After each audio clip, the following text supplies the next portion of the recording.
My big bad habit when it comes to classic Doctor Who is that I've yet to bother watching the entire thing in order. I know that ideally this is the type of show where you can hop from story to story and get a lot out of it, but the downside to not having the time or the patience to watch the whole 26 years worth of TV in order is that I can't be certain how much of a proper analysis of things like characterization that I can give without the wider context of previous episodes fresh in my mind.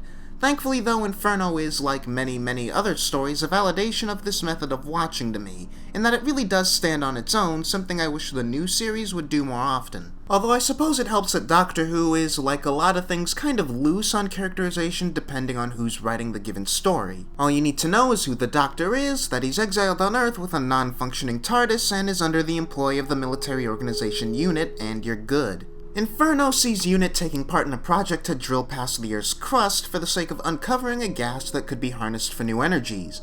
The leader of the project is Professor Stallman, who's so obsessed with the project to the point of vehemently ignoring the constant protests that the venture isn't safe. The biggest pain in his side is the Doctor, though, who is slowing his progress by siphoning power from the drill to try and restart the TARDIS.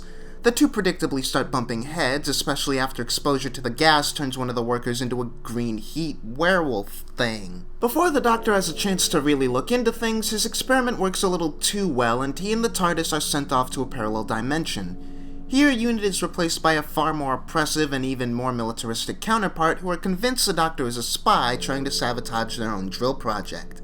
That would be bad enough on its own, but their project is a bit further ahead than Earth Prime's, and the green heat werewolves are becoming an increasingly bigger threat than fascism. The creatures themselves are actually called Primords, but only in the credits, and I feel almost tempted to keep calling them green heat werewolves because that sounds like an awesome name for a band. Tell me I'm wrong! Inferno is often seen as one of the go-to stories for Jon Pertwee's third Doctor, and it's easy to see why.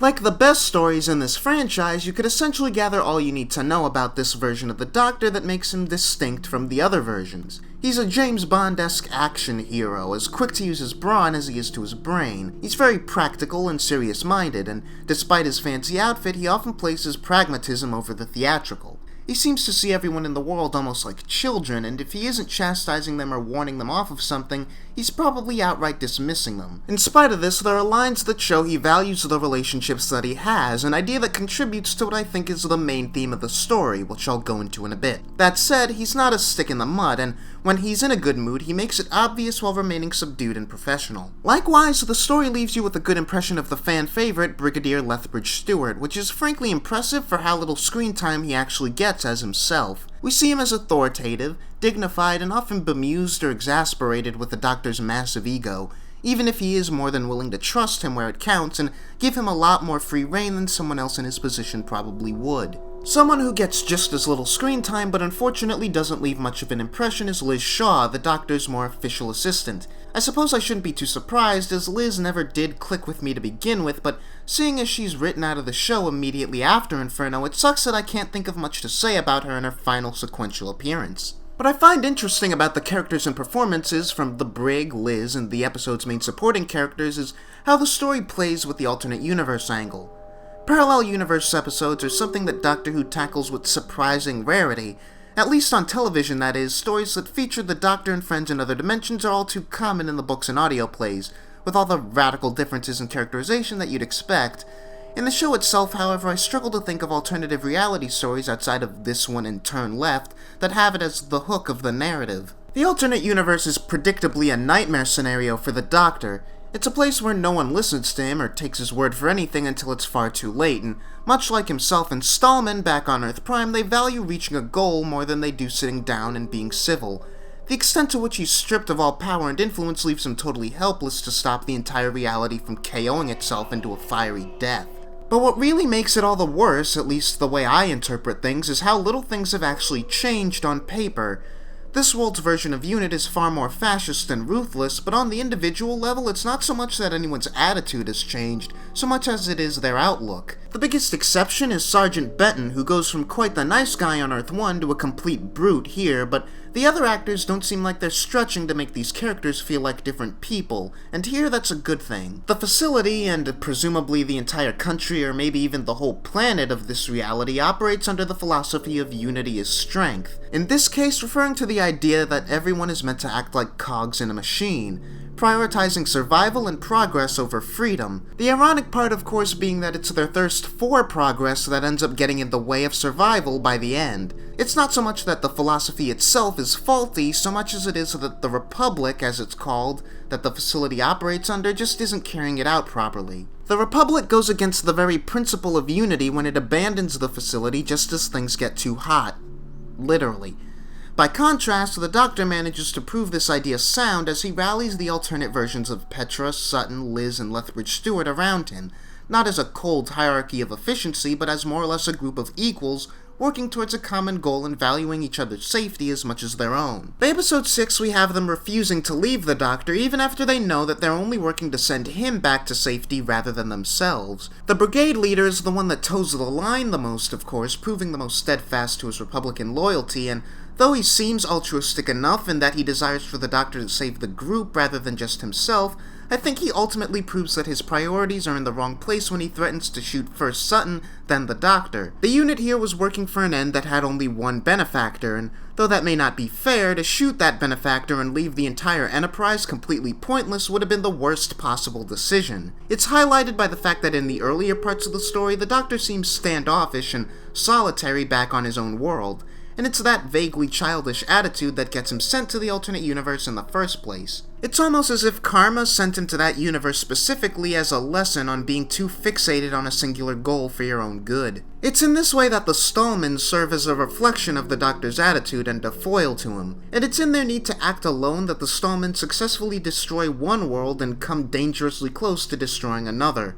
A subtle character detail that I think highlights just how solitary and self-motivated the Stallmans are, particularly Earth-1 Stallman, is how although the drilling has the admirable purpose of providing new energy sources, his determination makes it seem like the personal accomplishment of getting through the crust is really what matters. Like the drillers from another story I've looked at, Stallman seems fixated on having been the first to get the job done, but with all the innocent enthusiasm replaced by cold stubbornness. For as waffly as the brigade leader is on the subject, I think it's ironic that the brigadier himself is the one who makes this theme clear to the Doctor at the very end, and what follows is something of a microcosm of said theme. The Doctor, being the kind of guy who never fully stops being solitary and impulsive, gets snippy with the brigadier and all but outright says that he's leaving forever.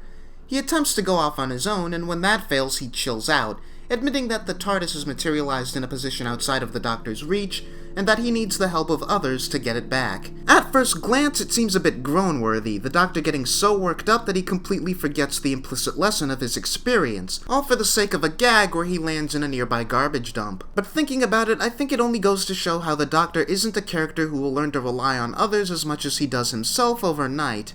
What I think makes this whole theme and the idea that these two universes are actually closer than anyone realizes all the more fascinating comes from a book published in the Time Worm series, which posits that the leader of the Republic, the eerie-looking guy who we see on the Unity is Strength posters, is actually that universe's version of the Third Doctor. Knowing that one detail, though maybe not enough to completely recontextualize anything, fascinates me.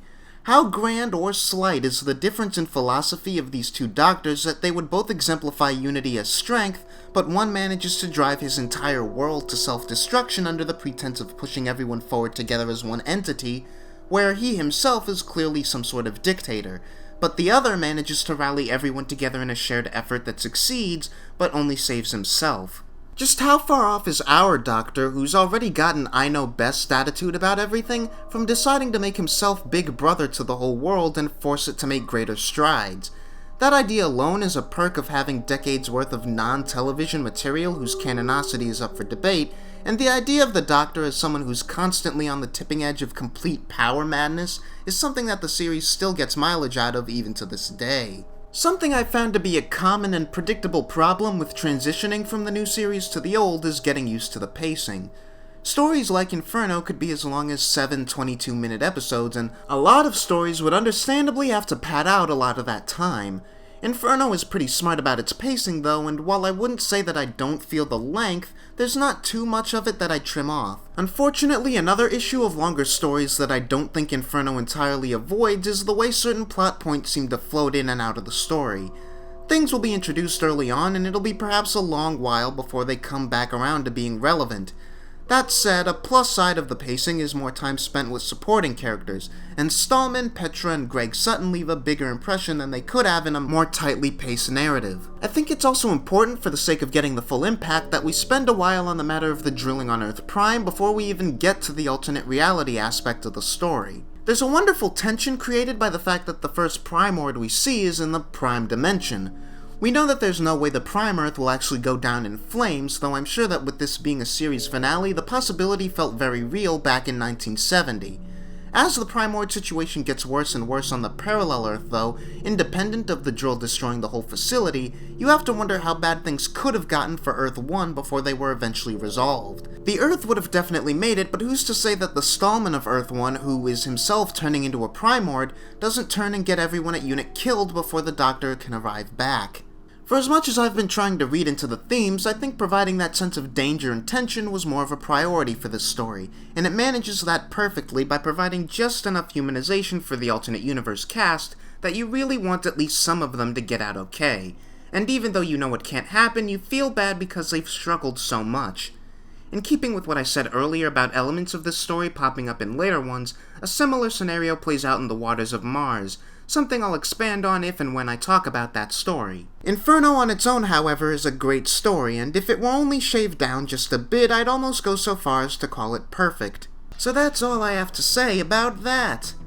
Like the video if you like the video, subscribe if you're into that sort of thing, and hey, I'm taking requests now, so Doctor Who or otherwise, hit me with whatever you want me to look at. This is still my all-time favorite show, so as always, expect me to talk more about it in the future. Until then, however, thank you for watching, and hit me up in the comments with your thoughts on this story if you've seen it.